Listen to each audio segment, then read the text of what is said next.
दोस्तों नमस्कार, आप देख रहे हैं हेलो न्यूज वर्ल्ड। सोच बेहतर कल की। सोमवार को रेवाड़ी के विधायक चिरंजीव राव ने भाजपा के लोकसभा प्रत्याशी राव इंद्रजीत सिंह पर जमकर सियासी वार किया। देखिए प्रेस वार्ता में उन्होंने क्या कहा। कल हम लोगों ने देखा कि हमारे सांसद राव इंद्रजीत जी कल अपने पार्टी के दफ्तर के अंदर रेवाड़ी आए और वहाँ पर जो उन्होंने पहली बार अपनी जो बैठक करी उसके अंदर इनके खुद के पार्टी के नेता जो खुद अभी नए नए पार्टी में शामिल हुए हैं वही उस पार्टी की बैठक के अंदर नहीं आए। चाहे हमारे पूर्व में विधायक रहे हों रणधीर कापड़ीवास जी, चाहे आपके सतीश यादव जी हों या इनके चेयरमैन हैं अरविंद यादव जी, ये लगातार आरोप लगाते हैं कांग्रेस पार्टी के अंदर कि यहाँ गुटबाजी है। और स्वयं वहाँ पर हमारे सांसद राव इंद्रजीत जी ने स्वीकार किया कि इनकी पार्टी के अंदर कितनी ज़्यादा गुटबाजी है। तो मुझे लगता है कहीं ना कहीं कांग्रेस पार्टी पे जो ये लगातार आरोप लगाते हैं कि हमारी पार्टी में गुटबाजी है, इनकी अपनी गुटबाजी वो खुलकर सामने आई है। लगातार ये लोग आरोप लगाते हैं कि भाई रेवाड़ी के अंदर विकास नहीं हुआ। जो पत्रकार साथियों ने जब सांसद जी से सवाल किया कि रेवाड़ी में एक ईंट भी नहीं लगी पिछले 5 सालों में, तो उन्होंने इस बात का जवाब दिया कि क्योंकि हमारा विधायक यहाँ से नहीं बनकर आया इसलिए यहाँ पर विकास नहीं हुआ। तो सही मायने में तो इस बात को उन्होंने खुद स्वीकार किया कि सबसे बड़ा रोड़ा अगर रेवाड़ी के विकास के अंदर कोई बन रहा है तो यहाँ से सांसद राव इंद्रजीत जी हैं। और उनका खुद का जो दर्द है वो कहीं ना कहीं छलक के आया कि यहाँ की जनता ने जब उनके चुने हुए नुमाइंदे को, जिसको वो थोपना चाह रहे थे रेवाड़ी के ऊपर, उसको जब लोगों ने नहीं चुना तो उसी की वजह से वो रुकावटें डाल रहे हैं लगातार विकास के अंदर। ये आरोप हम लोग तो लगा रहे थे लगातार कि जितने भी रेवाड़ी के विकास हों, चाहे आपका बस स्टैंड जो नहीं बन पाया है, चाहे आपकी बाईपास में जो देरी हो रही है, जो है आपका मेडिकल कॉलेज है जिसके लिए हम लगातार आवाज़ उठा रहे थे कि रेवाड़ी में बनना चाहिए, उन सब चीज़ों को देरी के लिए उन्होंने खुद स्वीकार किया क्योंकि यहाँ पर उनका विधायक नहीं बन पाया इसलिए उस काम को इन्होंने रोका। तो कहीं ना कहीं इन्होंने खुद इस बात को स्वीकार करा कि अगर इनका विधायक यहाँ से होता तो ये रेवाड़ी के अंदर विकास करवाते। ये दर्शाता है कि एक ऐसा व्यक्ति है जिसकी हमेशा ये सोच रही है कि अपनी राजनीति को मैं चमकाऊं। अब इन्होंने इस बात को कहा कि भाई हमारी यहाँ चलती नहीं है। इन्होंने ही अपने 2 मंत्री इस इलाके से बनवाए, चाहे डॉक्टर बनवारी लाल जी हों, चाहे ओपी यादव जी, जो 2 इन्होंने मंत्री बनाए। जब सत्ता के अंदर इनके 13 में से 2 मंत्री सरकार के अंदर बैठे हुए थे तब भी ये विकास नहीं करवा पाए, तो इनकी खुद की कमी है। हर बार हम लोगों ने देखा है जब चुनाव नज़दीक आते हैं तो इनका एक ही रोना होता है हर बार कि मेरी मुख्यमंत्री से बनी नहीं या हम सत्ता पे काबिज नहीं हो पाए। पर सच्चाई ये है इनकी एक ही इच्छा शक्ति रहती है, किसी भी तरीके से मैं सांसद का चुनाव जीत जाऊं या मेरी बेटी को विधानसभा की टिकट मिल जाए। मुझे लगता है कहीं ना कहीं इस राजनीति को आज देश की जनता और प्रदेश की जनता समझ भी रही है। इसीलिए जहां जहां बीजेपी के सांसद जा रहे हैं वहां वहां इनका विरोध हो रहा है। आप लोगों ने भी देखा होगा आज देवेंद्र बबली जी जो इनकी सरकार के अंदर मंत्री थे उनका विरोध हुआ। कल परसों आप लोगों ने देखा कोसली में यहाँ के जो सांसद हैं रोहतक के अरविंद शर्मा जी वो गए, उनका विरोध हुआ। धर्मवीर जी जो भिवानी के सांसद है उनका विरोध हुआ। सिरसा के अंदर अशोक तंवर जी जा रहे हैं, लगातार उनका विरोध हो रहा है। तो ये दर्शाता है कि भाजपा के प्रति लोगों में भारी रोष है और आने वाले समय के अंदर आप देखिएगा पूरे प्रदेश के अंदर और देश के अंदर भाजपा का सफाया हो जाएगा। रेवाड़ी की जनता में भारी आक्रोश है कि ये चुनाव में ही दिखाई देते हैं। देखिए सबसे बड़ी बात तो ये है जो मैंने लगातार कहा, हमने हमारे सांसद के जो दर्शन हैं वो चुनाव के जब 3 महीने रह जाते हैं तभी इनके दर्शन होते हैं। ये किसी के विकास कार्यों के अंदर नहीं जाते हैं। कभी आप लोगों ने देखा हो कि धावड़ा में गंदे पानी की इतनी बड़ी समस्या थी, आज तक उसका हल नहीं हो पाया है। इसका कारण यही है कि इनकी इच्छा शक्ति नहीं है। इच्छा शक्ति अगर इनकी होती तो रेवाड़ी के अंदर मेडिकल कॉलेज बन जाता। आज धारवेड़ा और रेवाड़ी का जो बस स्टैंड है जिसकी आवाज़ हम लगातार विधानसभा के अंदर उठाते हैं, क्या आप लोगों ने एक बार भी देखा वो हमारे मुख्यमंत्री से मिले हों, उसकी उन्होंने आवाज़ उठाई हो? कभी आपने हमारे सांसद को अपने संसद के अंदर कभी भी देखा हो इस इलाके की आवाज़ को उठाते हुए? आपने कभी उनको देखा अरेंजमेंट की आवाज़ कभी उन्होंने उठाई हो? मेरा ये मानना है कि एक ऐसे सांसद, ये एक व्यक्ति हैं जिनकी राजनीति केवल मात्र इस चीज़ पे है कि किसी भी तरीके से मैं सांसद बन जाऊं या मेरी बेटी को विधानसभा की टिकट मिल जाए। 2 ही इनके कार्य हैं। यहाँ की जनता से इनको कोई सरोकार नहीं है। आए दिन हम देख रहे हैं भाजपा से और जजपा से लोगों का जो मोह भंग हो रहा है, उसी के अंदर हम देख रहे हैं कि खुद जेजेपी के जो प्रदेश अध्यक्ष हैं निशान सिंह जी, उन्होंने पार्टी को अलविदा कह दिया। उन्हीं की जो चेयरमैन हैं, हमारी चेयरमैन साहिबा, उन्होंने भी पार्टी छोड़ दिया। ये दर्शाता है कि भाजपा से लोगों का मोह भंग हो रहा है। पिछले दिनों में हम लोगों ने देखा कि इनके खुद के जो सिटिंग सांसद हैं राहुल जी, उन्होंने पार्टी छोड़ी। अभी पिछले दिनों में जो हिसार से सांसद है उन्होंने पार्टी छोड़कर कांग्रेस पार्टी में शामिल हुए। 2 इनके सांसद ऐसे थे बिहार के जिन्होंने कांग्रेस पार्टी में शामिल हुए हैं।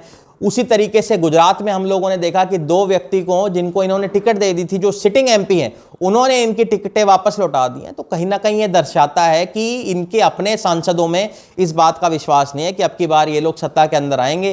केवल मात्र ये केंद्रीय एजेंसियां जो हैं, ईडी सीबीआई का दबाव बनाकर विपक्ष की जो आवाज़ को दबाने का काम ये कर रहे थे। अब जब चुनाव नज़दीक आ गए हैं, उन नेताओं के जो हौसले हैं वो अब बुलंद हो गए और आने वाले समय में आप देखेगा कि बीजेपी का देश भर से सफाया हो जाएगा। 2014 का चुनाव था, तब वो कांग्रेस पार्टी के अंदर थे। एक जो झूठे जुमले थे जो मोदी जी ने दिए, उसके लहर के अंदर वो 2014 के अंदर चुनकर आ गया। 2019 के अंदर भी उन्होंने, आपको याद होगा, एक बात कही थी कि आपको अगर मेरे से कोई नाराज़गी है तो मुझे वोट मत देना, आप मोदी के नाम पर वोट दो। ये लगातार मोदी जी के नाम पर वोट ले रहे थे, पर आप देखिए लगातार अब तो मोदी जी का विरोध ही देश भर के अंदर होने लगे। और जहां तक काम की बात है, आप मेरे विधानसभा के किसी भी गांव में चले जाइए, किसी भी सरपंच से आप पूछ लीजिए, जितनी ग्रांट मैंने दी है, चाहे पिछले जो विधायक थे जो बीजेपी के थे, उनसे अगर ज़्यादा मेरी ग्रांट ना हो तो आप किसी भी सरपंच से जाकर पूछ सकते हैं। हमें जो हमारी ग्रांट मिलती है उसको बराबर हम लोग बांटते हैं।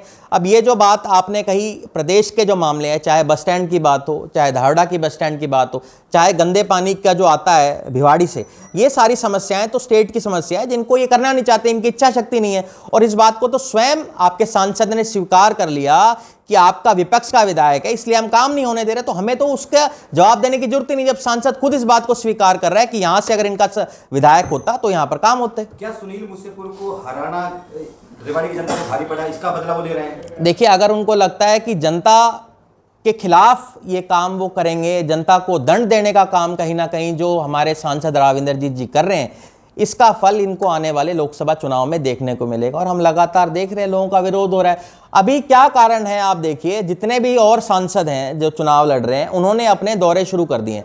अकेले हमारे एक ऐसे सांसद हैं जिन्होंने अभी तक गांव के दौरे शुरू नहीं किए।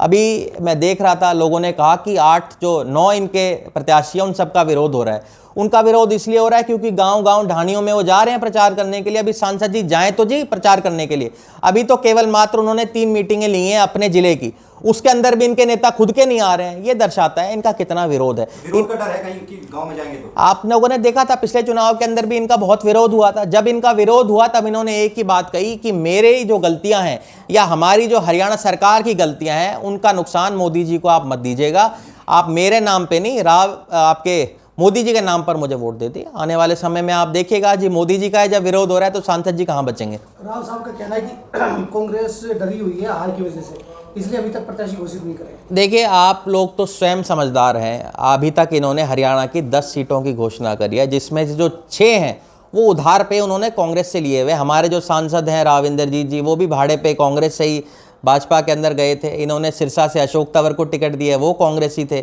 नवीन जिंदल को उन्होंने ज्वाइन कराया, वो कांग्रेसी थे। धर्मवीर जी को उन्होंने ज्वाइन कराया, वो कांग्रेसी थे। अरविंद शर्मा जी को ज्वाइन कराया, वो कांग्रेसी थे। आप देखिए, 10 में से 6 व्यक्ति जो हमारे प्रधानमंत्री जी कहते हैं विश्व की सबसे बड़ी पार्टी है, उनके पास अपने कैंडिडेट नहीं है लड़ाने के लिए। ये तो इनको अपनी पार्टी के अंदर अध्ययन करना चाहिए कि क्या कारण है कि इनके पास अपने कैंडिडेट नहीं है लड़ाने के लिए। इन्होंने पंजाब के अंदर 6 इन्होंने अभी सांसदों की टिकटें डिक्लेयर की है, उनमें से 5 भी कांग्रेसी हैं। देश भर के अंदर आप देख रहे हैं 118 टिकटें जो इन्होंने दी हैं, या तो वो कांग्रेस से हैं या किसी और पार्टी से आई हैं। विश्व की सबसे बड़ी पार्टी के पास अपने कैंडिडेट ही नहीं लड़वाने के लिए। ये तो आप खुद देखिए, तो क्या जो बीजेपी का कार्यकर्ता है या इनके नेता हैं, क्या वो केवल मात्र दरी बिछाने के लिए हैं? क्या उनके अंदर कोई भी ऐसा व्यक्ति नहीं है जिसको वो चुनाव लड़वा सकते हैं? 10 सीटें हरियाणा के अंदर है, उनमें से 6 आप कांग्रेसियों को लड़ा रहे हो, तो क्या आपकी पार्टी का संगठन है? आप ये बात करते हैं हमने हमारे पन्ना प्रमुख बना दिए, ब्लॉक तक आपकी है, जिले की आपकी कमेटी है, तब भी आपको 6 कैंडिडेट नहीं मिल रहे।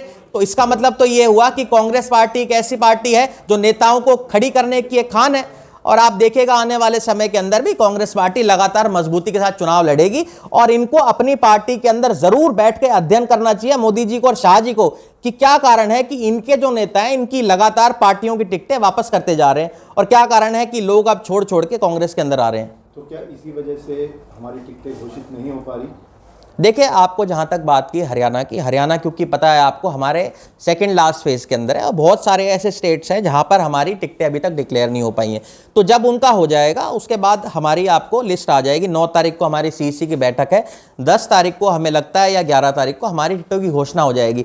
मुझे ये मानना है कि कांग्रेस पार्टी एक ऐसी पार्टी है जो सब लोगों से बात करके गहन मंथना करने के बाद अपनी टिकटों को डिक्लेयर करती है। यहाँ तो 2 लोग हैं जो ऊपर बैठे हुए हैं, जो और पार्टियों से लोगों को लेकर आती है, उनको चुनाव लड़वा देती हैं। आप लोगों ने देखा होगा नवीन जिंदल को इन्होंने जिस दिन लिया उसी दिन उसको टिकट दे दी। तो मुझे लगता है कहीं ना कहीं एक डेमोक्रेटिक हमारी पार्टी है, जहाँ हर व्यक्ति को अपनी बात रखने का हक है।